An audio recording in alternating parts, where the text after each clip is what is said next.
오늘은 어버이 주일로 이렇게 지키고 있습니다. 미국에서는 마더스데이지만 또 주일로는 어버이 주일로 지킵니다. 그래서 부모님의 사랑과 하나님에 대해서 생각해 볼 겁니다. 부모님을 공경하는 것이 하나님의 복을 누리는 길이다라는 제목으로 말씀을 전하려고 합니다. 제가 20년 전에 미국에 처음 와서 방문한 장소 중에 인상 깊었던 곳이 캘리포니아 샌디에고에 있는 시월드입니다. 시월드. 거기 가니까 돌고래 쇼를 하고요. 또 샤무 쇼가 있어요. 샤무라는 범고래 쇼인데 엄청나게 큰 이 킬러웨이라고 그러죠. 범고래. 사납고 길들이지 않는 고래다. 이렇게 고래를 공격하는 고래라고 하는데 이것을 조련사가 조련해가지고 타고 다니고 별걸 다 해요. 얼마나 멋진지. 그래서 시월드를 생각할 때마다 다시 한번 가보고 싶다. 그렇게 생각이 되는 그런 아주 놀라운 세상이었습니다. 그런데 한국에 결혼한 모든 여성들이 겪는 새로운 세상이 있는데 그것이 사람들이 시월드라고 부른다고 합니다. 시월드. 시월드와는 달리 이 시월드는 그다지 경험하고 싶어하지 않는 그런 곳으로 정평이 나 있습니다. 어떤 분들은 시부모님, 시누이, 시동생 등의 이 시월드에 너무 시달려가지고 시자가 들어가는 시금치나 시래기국은 먹지도 않는다고 말하기도 합니다. 물론 이상의 이 시월드 이야기는 모두에게 해당되는 건 아니겠죠. 어떤 분들에게는 그게 어때서 이렇게 생각할 수도 있습니다. 지금은 세상이 많이 바뀌었고 달라져서 시부모님이나 장인, 장모님과의 관계가 친부모 관계 이상인 그런 관계들도 종종 볼 수가 있습니다. 그것은 며느리와 사이가 잘해서 그렇기도 하지만 또 양쪽 부모님들의 의식이 많이 바뀌어서 지금은 자기 아들, 자기 딸 이런 구분 없이 사위도 아들이고 또 며느리도 내 딸이다 이런 마음으로 대하여 주기 때문에 이렇게 관계들이 많이 개선되고 보존되고 있는 줄 압니다. 오늘 본문에는 지금으로부터 약 3,500년 전에 고대의 전형적인 시월드에 살았던 한 며느리와 시어머니와의 이야기가 나오고 있습니다. 이들은 남들이 누릴 수 있는 남들이 가진 것을 전혀 가지지 못한 상태에 있었지만 그 가운데에서도 누구보다도 친밀한 그런 관계를 보여주고 있습니다. 하나님께서 룻기의 이야기 속에서 21세기를 살고 있는 우리에게 이 두 사람의 관계를 통해서 부모에게 공경하는 것과 하나님을 섬기는 것이 어떻게 하나님의 복을 받는 비결인가 또 가르쳐 주실 텐데 이 말씀을 통해서 우리가 그 의미들을 깨닫고 실천하는 시간들이 되면 좋겠습니다. 먼저 오늘 말씀을 통해서 우리가 볼 수 있는 것은 부모를 공경하는 것은 하나님을 경외하는 믿음에서 출발하는 것을 보입니다. 부모 공경은 하나님을 경외하는 믿음에서 출발해야 된다는 것입니다. 하나님께서는 부모를 공경하라고 직접 명령을 하셨습니다. 부모가 예수를 믿는 하나님을 믿는 부모들이 그 조항을 만든 것이 아니라 하나님께서 사람들에게 내 부모를 공경하라 이렇게 직접 명령하셨다는 거예요. 동양에서는 예로부터 효를 아주 으뜸된 덕목 중에 하나로 가르쳤습니다. 충과 효를 가르친 공자보다도 훨씬 이전에 하나님께서는 출애굽한 이스라엘 백성들에게 십계명을 주시면서 내 부모를 공경해야 된다라고 명령하신 것입니다. 그렇기 때문에 하나님을 경외하는 자는 반드시 자기의 부모를 공경해야 되는 것이죠. 하나님을 경외하는 부모의 자식은 바른 효도의 원리를 부모의 신앙을 통해서 배우게 됩니다. 하나님을 경외하니까 그 부모가 그 부모의 부모인 그러니까 자기의 할아버지 할머니를 잘 섬기는 모습을 자녀들이 보는 거예요. 우리 부모님이 당신들의 부모님께 잘하는 이유는 하나님의 말씀에 순종하기 때문이야 라는 것을 보여준다는 것이죠. 그래서 에베소서 6장 1절에서 3절에서는 사도 바울은 이렇게 우리에게 가르치고 있습니다. 자녀들아 주 안에서 너희 부모에게 순종하라. 이것이 옳으니라. 내 아버지와 어머니를 공경하라. 이것은 약속이 있는 첫 계명이니 이로써 내가 잘되고 땅에서 장수하리라. 하나님께서는 부모 공경하는 자들에게 약속을 주십니다. 이 약속을 주시는데 네가 잘되고 땅에서 장수할 것이다. 이렇게 약속하셨다는 것이죠. 즉 여러분의 인생이 복을 누린다는 것입니다. 어떤 복일까요? 장수하는 복입니다. 장수하는 복. 그냥 여기서 장수한다는 건 단순히 오래 사는 것을 말하지 않습니다. 여러분의 자손이 번창하고 끊이지 않고 또 여러분이 많은 영향력을 끼치며 이 땅을 살아가는 것을 의미하고 있습니다. 부모가 나한테 잘해서 효도하는 것이 아니라 내가 하나님께 경외하기 때문에 하나님을 섬기고 하나님 말씀에 순종하기 때문에 부모님께 효도하는 것입니다. 그런 마음이 있어야 우리가 시부모이든 장인 장모이든 우리 어른들을 제대로 섬기고 대접하고 공경할 수 있는 것입니다. 오늘 본문에 나오는 룻은 모압 여인입니다. 이방 여인이었고 과부였습니다. 그럼에도 그녀가 시어머니 나오미를 따라서 이 시어머니의 본국이자 자기에게서는 낯선 타국이고 또 자기에 대해서 상당히 배타적인 그런 이 베들레헴 지역 이스라엘 땅에 오게 된 것은 하나님을 경외하기로 작정하였기 때문에 가능했던 것입니다. 룻이 1장에서 고백한 것처럼 어머니의 하나님이 내 하나님이 되고 어머니의 백성이 나의 백성이 될 것이라고 다짐하였기 때문에 그녀는 시어머니를 끝까지 돌보고자 했던 것입니다. 효에 대한 개념과 사상은 대부분의 종교에 있습니다. 다른 종교에도 효도하라고 말하죠. 그죠? 종교가 없는 사람이라 할지라도 심지어는 부모를 공경해야 된다라는 것은 문화와 또 관습 속에서 자연스럽게 배우게 됩니다. 하지만 관습이나 문화에 의해서 부모를 공경하는 것은 시대가 바뀌고 문화적 가치가 바뀌게 되면 점점 사라지고 퇴색되게 됩니다. 그런 모습을 우리는 현대사회에서 많이 보게 되죠. 이것은 그 시대마다 흔히 있었던 일입니다. 고려시대에는 생활이 어려울 때 부모를 지게다 메고 깊은 산속에다 버리는 고려장이라는 것이 유행했습니다. 지금은 어떻습니까? 다들 살아가기가 어려우니까 자녀도 낳지 않으려고 합니다. 그리고 나이 많은 부모를 섬기는 것조차도 짐처럼 여기는 그러한 세대도 많이 있습니다. 그래서 치매에 걸린 자기의 부모를 멀리 여행을 가서 내려놓고 그냥 몰래 돌아오는 그러한 자녀도 있다고 합니다. 얼마나 서글픈 현실입니까? 왜 그렇습니까? 문화가 너무나 이기적이 되고 자기중심적이 되니까 효에 대해서 더 이상 가치를 부여하지 않기 때문에 그렇습니다. 하나님을 경외하고 하나님의 명령에 순종하는 마음으로 부모님을 공경한다면 우리는 이러한 왜곡되는 변화에 대해서 효도의 바른 정신을 잃지 않을 수 있다는 것이죠. 하나님의 말씀은 변치 않기 때문에 시기대가 지나도 우리가 부모를 공경해야 된다. 이것은 계속해서 우리에게 하나님의 명령으로 남아있을 것입니다. 오늘은 어버이 주일입니다. 부모님께 여러분들은 어떻게 효도해 오셨습니까? 여러분들이 효도하는 방식이 그냥 물량 공세로 끝나지 않았는가? 또는 너무 바쁘니까 평소에는 돌아보지도 못하고 또 인사도 못 드리니까 1년에 한 번 겨우 생색내는 날로 어버이날 또는 어버이주일 이렇게 우리가 의미를 새기고 있지 않는가 살펴볼 필요가 있습니다. 그나마도 시간들을 내기 어려우니까 요즘엔 자녀들이 부모를 오라고 합니다. 부모가 시간이 없으면 많으니까 저희는 바쁘니까 부모님이 오세요. 그래서 자기들의 시간에다가 부모님들이 와서 함께 지내는 것으로 부모님을 대접했다 이렇게 표현하고 있습니다.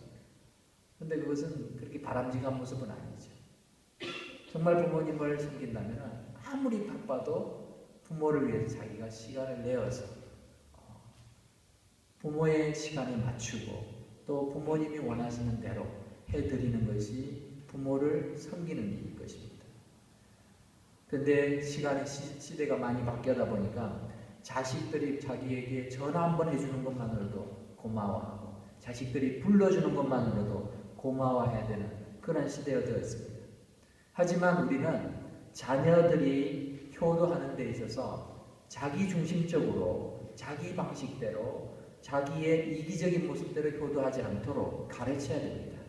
그것이 효도를 바르게 할 수 있도록 가르치는 부모의 책임이죠. 정말 부모를 공경한다면 평소에 부모님을 잘 섬겨야 됩니다. 잘 살펴야 됩니다.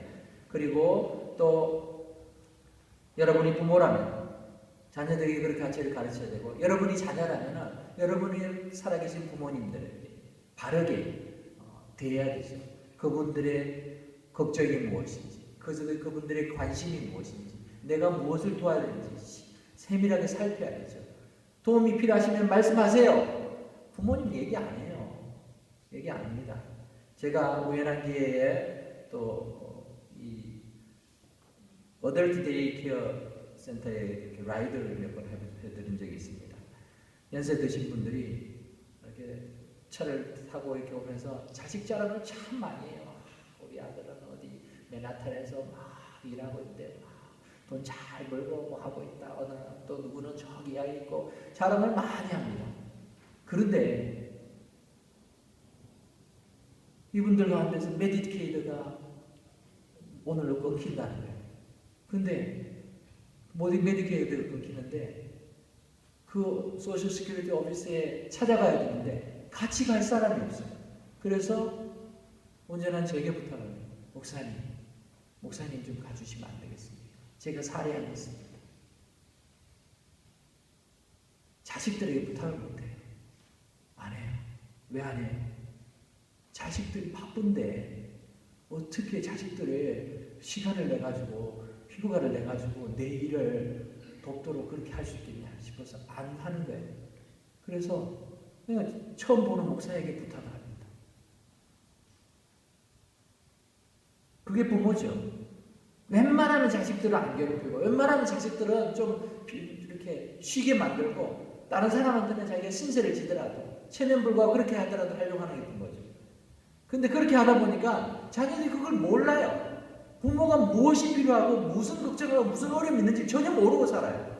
저는 그거 보면서 화가 났어요. 아니 이런 문제는 부모가 자녀들에게 당당히 요구하고 네 부모가 이런 어려움이 있는데 네가 좀 도와라. 그게 또 깊은 마음으로 네 알겠습니다 할 수 있도록 만드는 것이 효도고 그것이 바르게 가르치는 게 아닌가 그런 생각이 들었습니다. 여러분 자녀가 하고 싶은 대로 부모를 섬기게 만드는 것이 아니라 하나님께서 기뻐하시는 방식대로 자녀들이 부모를 공경하고 섬기도록 가르칠 필요가 있는 것이죠. 자녀로서 우리는 하나님을 경외하는 마음으로 부모와 어른을 공경해야 합니다. 그리고 부모로서 우리는 하나님을 경외하는 마음으로 하나님께서 기뻐하시는 방식으로 자녀들이 효도할 수 있도록 가르쳐야 하는 것입니다.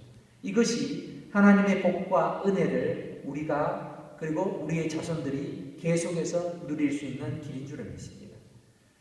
그래서 부모를 잘 공경하는 것은 하나님의 명령이고 또 하나님을 섬기는 그런 하나님을 경외하는 믿음을 가져야만 우리가 부모님을 잘 섬길 수 있다는 것을 우리가 기억할 수 있기를 바랍니다. 두 번째로 효도는 행동과 마음이 동반되어야 합니다. 오늘 본문에 나오는 룻은 며느리입니다. 그것도 외국인 며느리입니다. 그런 며느리고 과부입니다. 시어머니를 위해서 이 룻은 낯선 문화, 아무도 알지 못하는 그 땅까지 와서 시어머니를 위해서 새벽부터 나가서 하루 종일 저녁까지 일을 합니다. 부지런히 일을 했고 최선을 다해서 수고했습니다. 누구를 위해서 그렇게 했는가 하면 시어머니를 섬기기 위해서 그렇게 했다는 것이죠. 우리 룻기 22장 17절을 같이 읽어볼까요? 시작. 룻이 밭에서 저녁까지 줍고 그 주운 것을 떠니 보리가 한 에바쯤 되는지라. 자, 룻이 한 일은 추수하고 있는 밭에 추수꾼들이 열심히 곡식을 이렇게 베어서 단을 묶을 때 이스라엘의 법은 하나님이 가난한 자들 위해서 법을 하나 만들어 놓으시는데 뭔가 하면은 추수를 하다가 이삭이 단에서 떨어지면은 절대 죽지 말아라 그랬어요. 그냥 지나가야 돼. 그냥 추수 단만 묶어가지고 그 단만 모아야 돼요. 이삭이 떨어진 거는 이삭을 주우면 안 돼요. 그것은 가난한 자들이 죽게 만들었어요. 그러다 보니까 가난한 사람들은 추수하는 사람들의 뒤를 따라다니면서 그 떨어진 이삭을 주워서 그것을 모아서 그들이 생계를 꾸리곤 했습니다. 룻이 그 일을 하러 추수하는 밭에 간 거예요. 아침부터 가서 열심히 그 일을 했습니다. 그렇게 저녁까지 수고를 해서 모았는데 그렇게 모으면 많이 되죠. 근데 인색한 밭의 주인은요, 그러한 가난한 사람들이 들어오는 것을 허용하지 않은 경우도 있어요. 율법에 분명히 보장되어 있는데도 그렇게 못하겠어요. 내 먹고 살기도 어려운데 그런 게 어딨어? 그러면서 다 주워가기도 하고 못 들어오게 하기도 하고, 아니면은 이렇게 단을 이렇게 만들 때 이삭이 안 떨어지도록 조심조심해서 하죠. 그러면 이제 뭐 이삭 죽을 게 별로 없지요. 그리고 룻 혼자만 죽는 게 아니라 그런 가난한 사람들이 많이 와서 죽거든요. 그러다 보니까 상대적으로 죽을 수 있는 이삭이 많지 않았습니다. 근데 룻이 얼마나 열심히 일을 했는지 그 모아가지고 그걸 한꺼번에 가지고 올 수 없어서 그걸 다 떱니다. 이렇게 딱딱한 이런 바닥에다가 이삭을 떨면은 이제 알곡만 남죠. 그 알곡만 걷어가지고 모은 보리가 한 에바쯤 되었다라고 해요. 한 에바는 지금으로 말하면 대략 약 20kg 정도 돼요. 20kg면 상당히 많은 거예요. 그죠? 여인이 짊어지고 오기도 어려울 만큼 모았어요. 그렇게 모아서 집으로 돌아왔습니다. 우리 2장 18절 읽어볼까요? 시작. 그것을 가지고 성읍에 들어가서 시모에게 그 주운 것을 보이고 그 배불리 먹고 남긴 것을 내어 시모에게 드리매, 시어머니에게 드리매. 그것을 다 모아가지고 자기가 조금 어떻게 이렇게 숨겨놓은 것도 아니고 이 모든 것을 가지고 시어머니에게 드렸습니다. 보였습니다. 시어머니가 깜짝 놀랐어요. 왜 놀랐을까요? 왜 놀랐을까요? 엄청나게 많이 가져왔거든요. 그죠? 그리고 그 이삭 주운 것만 가져온 것이 아니라 그날 낮에 보아스의 밭에서 보아스의 호의로 인해서 같이 먹었던 볶은 곡식 남은 것을 가지고 왔어요. 따로 챙겨왔어요. 자기 어머니를 위해서, 시어머니를 위해서. 그래서 그것까지도 어머니한테, 시어머니께 드렸어요. 그러니까 나오미가 난리가 났습니다. 시어머니가 그에게 이르되 오늘 어디서 주웠느냐? 이렇게 많이 상상하지 못했거든요. 룻이 얼마나 부지런히 일했는지를 보여주는 것이기도 하지만 또 한편으로는 보아스가 룻을 위해서 미리 배려를 해줬던 것이죠. 그래서 곡식을 열심히 이렇게 배는 추수하는 그 자기의 일꾼들에게 적당히 해라 하면서 이삭을 좀 일부러 좀 떨어뜨려라. 그렇게 일부러 명령을 해놨어요. 그러니까 보아스의 밭에서 일했던 이 룻이 상대적으로 많은 그런 곡식을 거둘 수 있었던 것입니다. 이처럼 바른 마음씨를 가지고 부모를 공경하고자 하는 자에게 하나님께서는 예상치 못한 방식으로 복을 베풀어 주신 것입니다. 그리고 룻은 집에 돌아서 시어머니에게 하루의 일과를 자세히 설명을 합니다. 룻이 가지고 온 그 양식을 보고 곡식을 보고는 나오미는 놀라가지고 오늘 어디서 이렇게 주었느냐? 어디서 일을 하였느냐? 너를 돌아본 자에게 분명히 누군가가 이걸 도와줬구나. 너를 돌봐준 자에게 복이 있기를 원한다. 이렇게 축복을 하면서 룻에게 묻지요.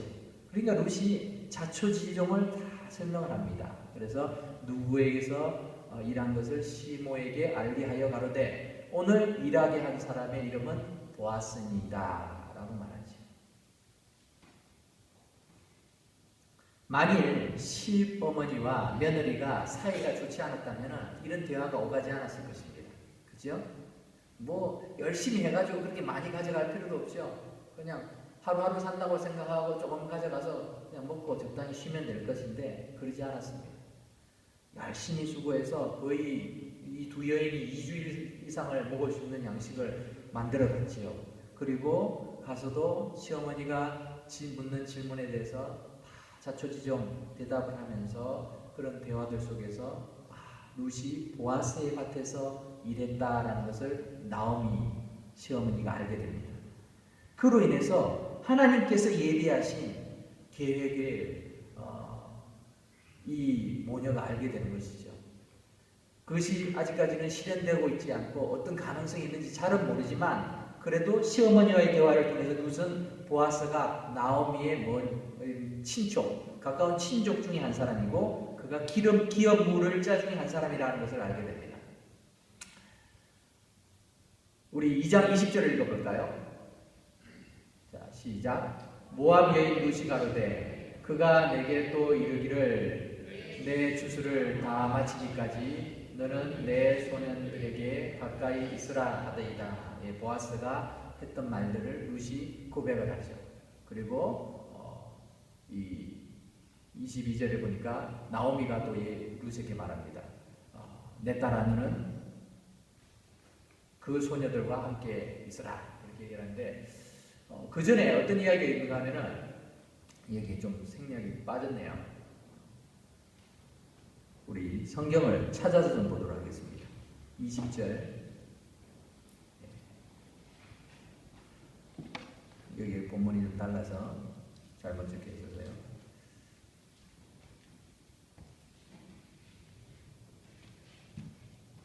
룻기 2장 20절 같이 성경을 보고 읽겠습니다. 시작. 나오미가 자기 며느리에게 이르되 그가 여호와로부터 복받기를 원하노라. 그가 살아있는 자와 죽은 자에게 은혜 베풀기를 그치지 아니하도다 하고 나오미가 또 그에게 이르되 그 사람은 우리와 가까우니 우리 기업을 물을 자 중에 하나이니라 하니라.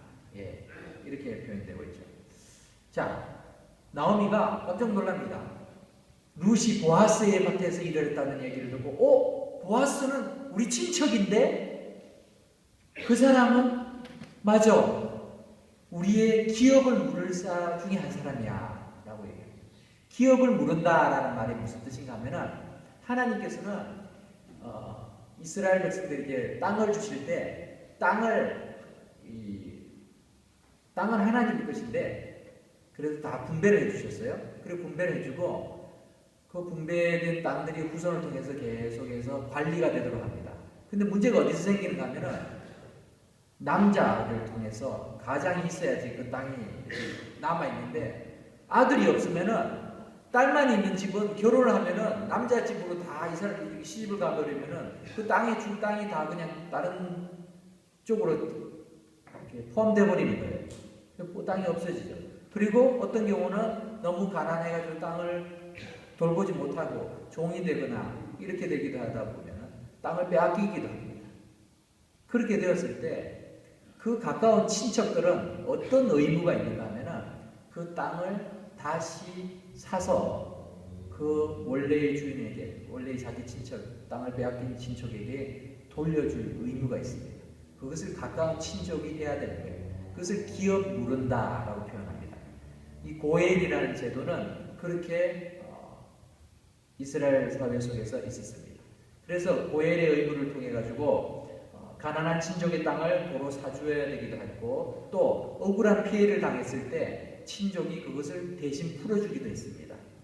그리고 더 나아가서는 후손이 없을 때 가까운 친족이 그 집에 미망인과 결혼을 해서 대를 이어줘야 되기도 했습니다.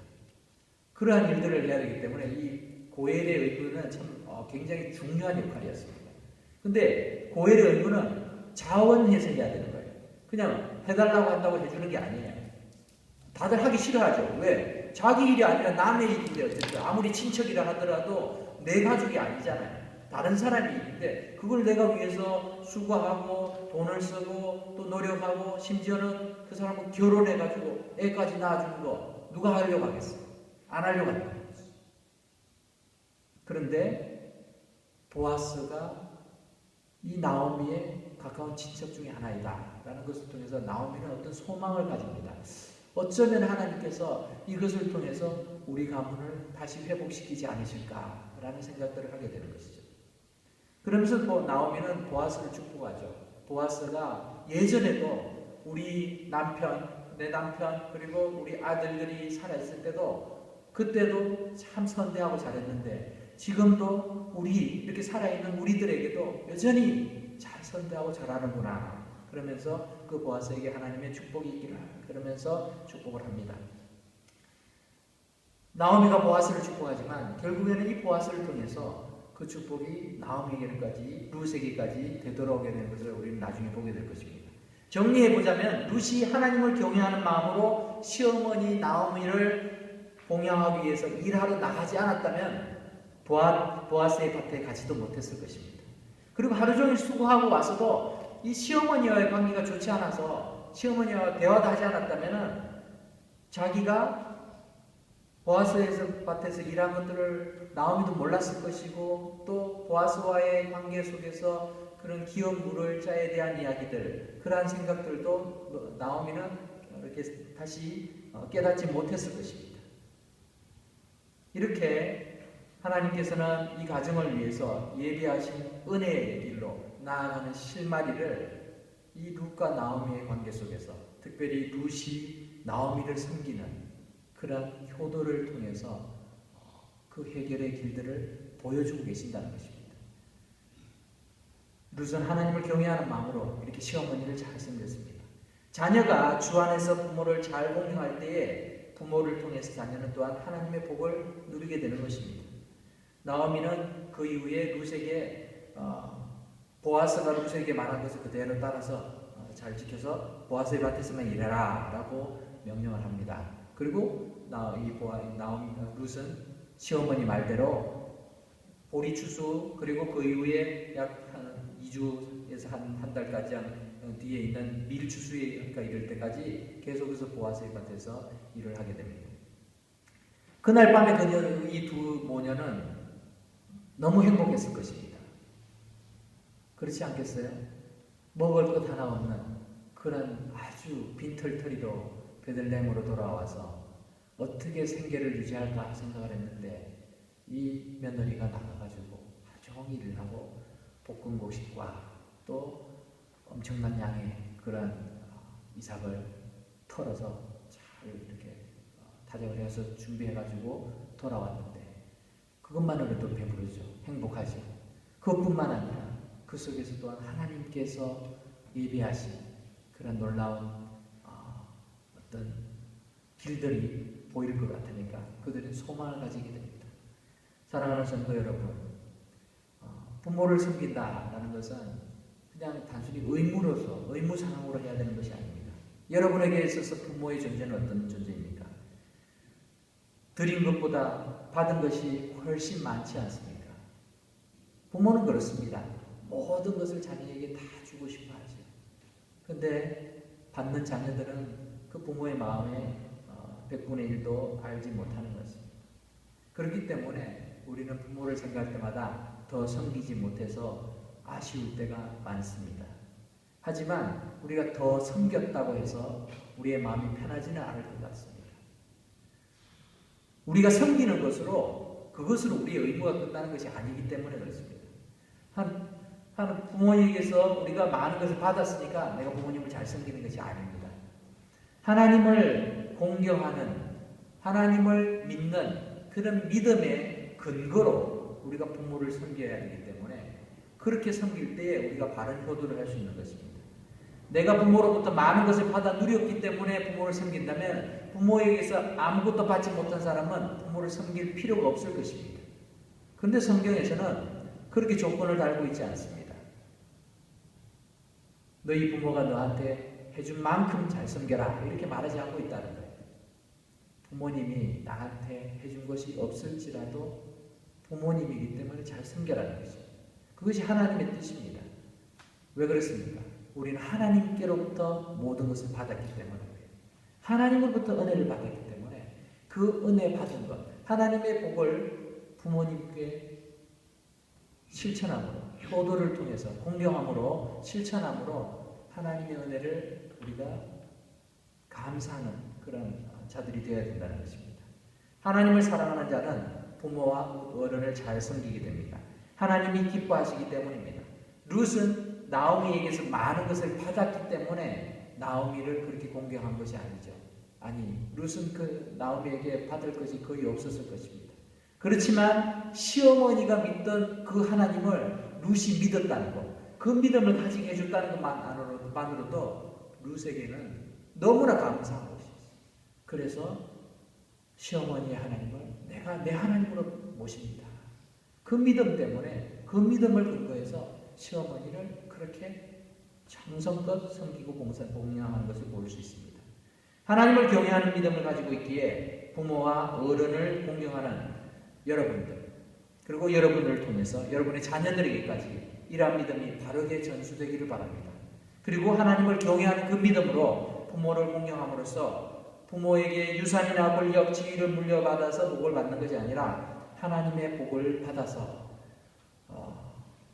하나님이 기뻐하시는, 그리고 사람들이 칭찬하는 그러한 가정이 되고 그러한 가문이 될 수 있도록 우리가 부모님을 믿음 안에서 주 안에서 공경하는 저와 여러분 되시기를 주의 이름으로 축원합니다.